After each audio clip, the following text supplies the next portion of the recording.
चुड़ैल का खजाना एक बहुत ही सुंदर गांव था। उस गांव में एक दादी माँ रहा करती थी जिसकी उम्र तकरीबन 90 वर्ष की थी। गांव के सारे बच्चे रोज उससे कहानी सुनने की जिद किया करते और वह सभी बच्चों को साथ में बैठाकर तरह तरह की कहानियाँ सुनाया करती थी।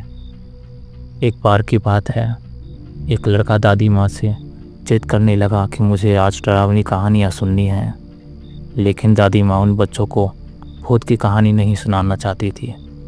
उन्हें लगता है कहीं बच्चों के मन में डर ना भर जाए, लेकिन सभी बच्चे दादी माँ से जिद करने लगते हैं। तभी दादी माँ भूत की कहानी सुनाने के लिए मान जाती है और दादी माँ फिर कहानी उन्हें सुनाती है। एक जंगल में एक पहाड़ी थी। वहाँ एक डरावनी चुड़ैल रहा करती थी। उस पहाड़ी में एक छोटा सा खंडहर था। उसी खंडहर के अंदर चुड़ैल का खजाना छिपा था, जिसमें बहुत से रत्न, हीरे, मोती, जवाहरात और महिलाओं के बहुत से आभूषण भी थे।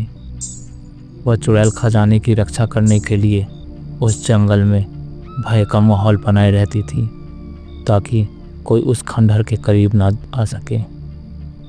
लेकिन एक दिन एक लकड़हारा लकड़ी काटने के लिए उस जंगल में प्रवेश कर गया और जलाऊ लकड़ी की तलाश में जंगल के मध्य भाग तक पहुंच गया, जहां उस चुड़ैल का खंडहर बना था। खंडहर के आसपास बहुत सी सूखी लकड़ियां पड़ी हुई थी। उसने सोचा कि इससे तुम जलाऊ लकड़ी तो कहीं ही नहीं मिलेगी जो पूरी तरह सूखी हुई थी। वह लकड़हारा खंडहर की सीढ़ियों से लकड़ियां इकट्ठा करता हुआ आगे बढ़ता गया। जैसे ही वह द्वार तक पहुंचा, वहां एक बहुत ही विशाल दरवाज़ा था जो पूरी तरह लकड़ी का बना हुआ था। लकड़हारे ने आज से पहले इतनी खूबसूरत कारीगरी कभी नहीं देखी थी। जैसे ही उसने उस दरवाजे को स्पर्श किया है, उसे अजीब सा एहसास हुआ। उसे ऐसा लगा मानो कोई उससे अंदर बुला रहा हो। मदहोशी की हालत में लकड़हारा अंदर प्रवेश कर गया। खंडहर के अंदर जाते ही उसकी आंखें चकाचौंध हो गईं। बड़े बड़े मिट्टी के बर्तनों में अशर्फियाँ, सिक्के और हीरे जवाहरातों का भंडार था। लकड़हारे ने आज से पहले इतनी दौलत कभी नहीं देखी थी। स्वाभाविक है, कोई भी इंसान इतना बड़ा खजाना देखकर चकाचौंध ही हो जाएगा। तभी खंडहर के अंदर एक आहट के साथ दरवाज़ा बंद हो जाता है और ज़ोर से हवाएं चलने लगती हैं। लकड़हारा खंडहर में एक खंभे को पकड़कर अपनी जान बचाता है।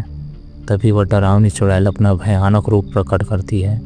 यह देखते ही लकड़हारा बेहोश हो जाता है और इसी हालत में लकड़हारे की एक रात गुजर जाती है। और जब लकड़हारे को होश आता है तो वो वहाँ चारों तरफ केवल पेड़ ही पेड़ दिखाई देते हैं। लकड़हारे को कुछ समझ नहीं आता कि वह यहाँ कैसे पहुँचा। लकड़हारा अपने कुर्ते की जेब में हाथ डालता है तो उसे एक सोने का सिक्का मिलता है। वह यह देखकर बहुत प्रसन्न हो जाता है।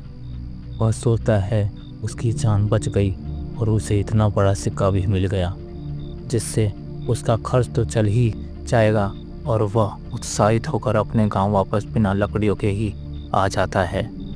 घर में आकर सभी को यह बात बताता है, लेकिन उसके घर वाले कोई भी प्रतिक्रिया नहीं देते। उसे लगता है मैं इतनी ज़ोर ज़ोर से सबको अपनी बातें बता रहा हूँ, लेकिन कोई मेरी बातें सुन क्यों नहीं पा रहा।